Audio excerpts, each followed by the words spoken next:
Hello, આઈ એમ સિદ્ધુ પટેલ. આજે મેં એક ક્રેન બનાવી છે. આ ભારે વ્હીકલ અને મટીરિયલને લિફ્ટ કરી શકે છે. હવે આપણે પ્રેક્ટિકલ કરીને જોઈશું. પહેલાં આપણે ક્રેનને એક જગ્યાએથી બીજી જગ્યાએ મૂવ કરીશું.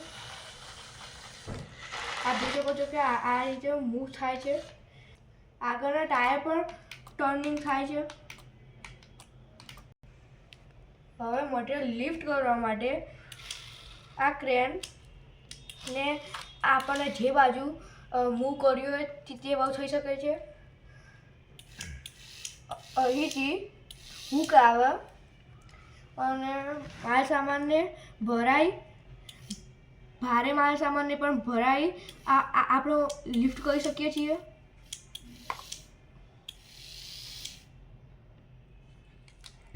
દરેક દિશામાં મૂવ કરી શકે છે.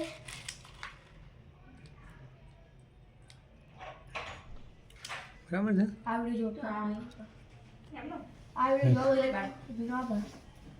જો શાંતિથી બોલીએ. અરે એ બે મિનિટ પણ આ વિડિયો જોવા બદલ આપ સભીનો આભાર.